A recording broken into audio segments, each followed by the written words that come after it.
go into some Q&As. I hope this was helpful. Yeah, so we only have a few minutes. So I'm gonna go through. If you guys as well wanna, the panelists wanna shoot a question out. We have a lot of questions. Yeah, I guess like the first question about like, is it okay if we don't talk about like ECs and career goals? I think yeah, whatever approach you choose to take, if it's personal and it makes sense for your identity and what you want to express in the essay, it should be fine. I would just make sure that like obviously in the rest of your application you do talk about those things in some way, shape, or form, because I would say like talking about extracurriculars, even if you don't expand upon all of them, right? Like there's not always enough room, or talking about like why you want to be at that school. So it might be career related, or it might just be purely academic, or like based off of some program or whatever. Make sure to include that. But if your essay is like purely based off of like an experience or part of your identity that's not related to career or academic things, I think that's totally fine. Everyone just has a different experience with the essay. Like I happen to include those things in mine because I thought that I would rather express some other things in other parts of my application. And so that's kind of how it all balanced out. I saw a question about what was your biggest regret during the application process, and I think mine was stressing the standardized tests, because I do know some people who got in with 24s. So, and I know that's not even near for ACT what you're supposed to get, and I think that your essays matter a lot more than I thought at the time. So I was killing myself to get a good score, and I think that's probably my biggest regret, is not to kill yourself. I think everything happens for a reason. Like Neelam said, that you're meant to go to the school that's meant for you. So try not to stress as much. I know that sounds crazy because it is a stressful period, but don't kill yourself is my biggest regret. Yeah, I saw another question from Fatima. I hope I'm saying that right. She asked, "Is it true that your biggest competition are those who are from your school?" So I kind of wanted to tie this into also SAT, ACT scores, and GPA, and kind of shift the focus towards, the, and it's kind of cliche too, but the biggest competition should be yourself. You shouldn't really, something that really helped for me was not worrying about my peers, because like within the Fenn group that I was in high school, I had one of the lower GPAs. It was good, don't get me wrong, but it was like everybody else had like above 4.0s and I didn't. And if I had spent time, worrying about their GPAs, honestly, I don't know where I would be. So I would say focus on yourself. With SATs, ACTs, my biggest advice is try to knock it out of the park the first time, because I took 3 of each. I don't recommend that. So just compete with yourself in that way. With GPA, just try to do better than you did last semester or last quarter. And that's honestly, I think the only competition that you should worry about. I wouldn't worry about other people from your school, from your area, wherever. So. Ooh, I just saw a question that I think is really interesting. So it's from Tara, and it's how to deal with friends who are really competitive and trying to talk me out of applying to schools that I want to apply to. So I am very fortunate in that I didn't come from a school where people were extremely high strung about college. Like the people who were, but it was only a handful of students. I think, like Addis was saying, we're all kind of more competitive with ourselves than anyone else. But I know a lot of friends who came from really intense private schools and public schools that was an issue. And my best friend at Yale now went to one of those schools and had that experience where she didn't even think she was going to apply to Yale. I think she actually applied to Columbia early and didn't get in, and then got into Yale regular and ended up, at Yale. But my biggest advice is just don't listen to them. Like listen to yourself, apply where you want to apply, because the only way you can guarantee getting a denial from a school is not applying. That is the only way you can ensure that you won't end up there. Just my best advice for also like sort of de-stressing as well during that process is just like try not to listen to too many voices. Like, I mean, your parents are obviously probably going to be involved in some way, shape, or form, your like teachers, but when it comes to the rest of these things, like just listen to your gut, listen to yourself, and make yourself like the best sort of candidate you can be. and don't let anyone else sort of try to rain on your parade in that way. And if they keep bugging you about stuff like that, just don't tell them. Just do your thing, apply to where you want to apply. I think I see a question from Zach talking about like straight about like I have straight A's but only one AP due to my school not offering many classes. How will that impact my application? And then another one talking about how admissions officers view extenuating circumstances. So I think that like admissions officers really do look at what school you're going to, and very much look at your application in a holistic manner. So the fact that you did take an AP class, even though your school like barely offers any, like the fact that you're pushing yourself in the environment that you're in, is what they care about the most.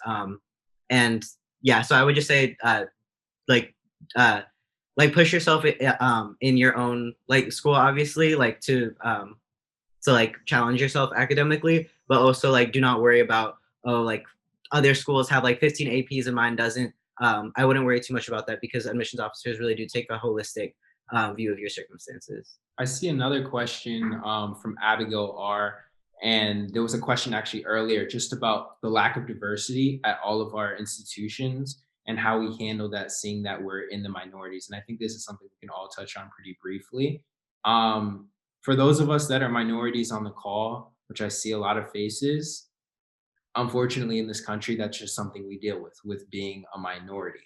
But what's helped me, I did actually go to a PWI high school too.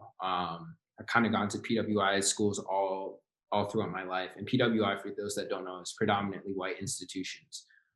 Something that helped with me, no matter where you go, you're gonna have some type of Black community, Asian community, Latino community, whatever it is, whether it's small or big, you're gonna have some type of community there.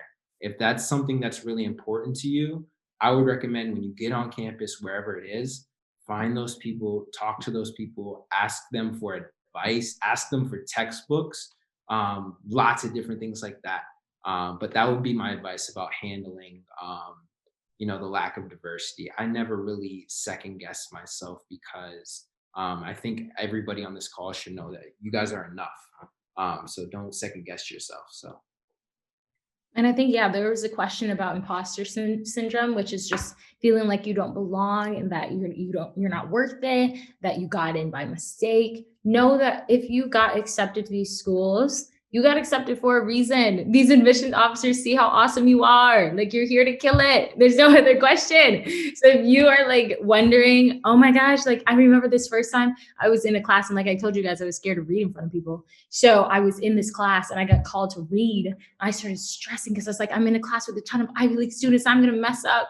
And then I luckily didn't. But then the people after me were making hiccups too. Like, we're all normal kids. You're meeting 4 kids right now that go to Ivy Leagues. And we just want to eat food and watch TV just like you guys. Like, we're normal kids.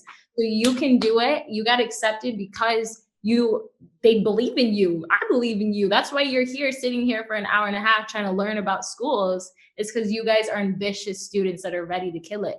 So if you're dealing with feeling like you don't belong, stop it, because you belong. So that's like my biggest advice to that question. Let's see. We have 10 more minutes for some more questions. There's definitely a lot.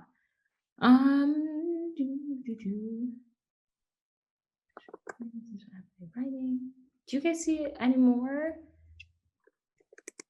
I've been seeing some like questions about like the pandemic, and like obviously like none of us have applied during a pandemic. But my hope, at least, is that admissions officers are really continuing the holistic like view of your application. I know that y'all are probably like going through it, so I don't know. I would just be like, just be honest in your application, and I'm like, hopefully they continue. Like, I do believe that the admissions officer do take like a holistic perspective, like I was saying before. So yeah, I'm hoping that just continues. Yeah, snaps to the be honest part. One of the Columbia supplemental questions is, what books do you read outside of school? Y'all, I ain't gonna front, I don't read books. So being honest about that helped. Like, I saw that question, I did put an audiobook on for 5 minutes, put it down and said I just started it. And then was really, honest with it. It's like, yo, I don't really read books like that, but I do like movies and TV, which is another supplemental question. for Columbia, they ask what movies and TV shows do you like? So please, please, please be honest. I see one about the why this major, and if you have to show you're a seasoned expert in that prospect field. No, you definitely don't. A lot of students do attend or come to school undecided. And I didn't choose my major until this year, and I'm a junior. So you definitely don't have to know exactly what you want to be. They don't expect you to know what you want to be. I do think you should do research in, for instance, for Penn, knowing what Wharton means versus the college. So if you're applying to a school, you should probably look up the difference of the certain schools you're applying to. If you don't know, Wharton is business school, and you're in a whole different bucket than the college students who are just arts and science. So in that realm, I would know kind of the gist of what you're feeling for like the actual industry, but you don't have to know your exact major yet. Yeah, absolutely. I mean, to echo that, I think like I was in a position where I happened to have like not even experience in the major per se, but with the field, only because the field itself is like really broad, like global affairs. If you have Model UN at your school, like you're technically involved with global affairs, right? Like there's a lot of small things to kind of get involved. But I would say like don't stress about it too much, because there's like a statistic, I don't know what it is exactly, but it's like a majority, like a really high percentage of people don't actually major in what they applied for on their Common App. Like I'm pretty sure I said I was going to be econ and global affairs, and I literally took an econ class and I was like, I'm dropping it the next day because I hate economics so much. But like, I think in general, don't stress too much about that part of it. If you have like a set of experiences that happen to lend well to that, you're more than welcome to apply on those lines. But like, apply as like a student, like a well-rounded student and as a person before you apply for a specific major. Because at the end of the day, like, consider like, what if they just tomorrow decided to scrap that major program? What other reasons are you still being considered and valued for at that school? And that should be what your application speaks to. I see one question asking about the Wharton culture and that stressing because you hear it's really cutthroat. I think there definitely is some students who are more of that Wall Street, very cutthroat, but most kids are willing to help at all of the Ivies, like where they'll say, I've heard at Harvard, Penn, and Columbia that they throw away books and like don't help each other and try to just ruin everybody's grades so that certain kids will succeed. Not true. Kids are helping each other. We're all in group chats trying to get help for exams. We're just normal kids, even though there might be traditional ways in the past that we're known for being the stereotypical, like everybody's at each other's throat. Like it's not like that at all. So if you're scared to come because you think it's going to be a toxic culture, don't even worry about it. Because at every school I visited, which is all of the Ivies, I've never experienced any type of environment like that.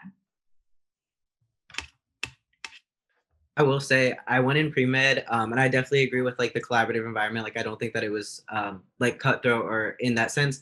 But I do think that like starting off in like pre-med class, I'm not pre-med anymore, but that's just, I'm more interested in like psychology and studio arts. Like I kind of discovered that through my experience at Harvard, and best like decision that I've made like in choosing that major, which everyone like waits until sophomore year to actually declare a major.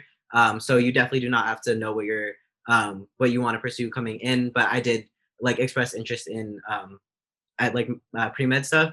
But I will say for some of the class, like I think part of what led to like imposter syndrome like coming in was some of the STEM classes did feel like a little bit like you really need to have a very strong background in that field. And like also just like a lot of the classes, it felt like people were talking in like very like elaborate, like flowery language. And I was like, huh? Like, but like as I've like been at the school, I'm like realizing they're not really like, they're saying the exact same thing that I said. They're just like using like 15 different words. And so just like recognizing that, or sometimes what they're saying actually doesn't make sense. And so they're just like dressing it up. And so, yeah, I think just like recognizing that, and in terms of classes, like I think they, even in my 4 years, I feel like they've been doing a better job of like incorporating like more resources in like the first years to kind of like help the transition. But I do think that it was a little bit of a shock in terms of like the academic side coming in, but I think like what helped deal with that is like making connections with people, like working on problem sets together. I think that the environment, like you really need like a community to, I think, and everyone at the school, I think like even like the top students who are like thriving like from the jump are also like having like what helps them to thrive like that is having a community. So I would definitely like try to reach out to cultural organizations or something like that. I think upperclassmen were really crucial in helping my transition.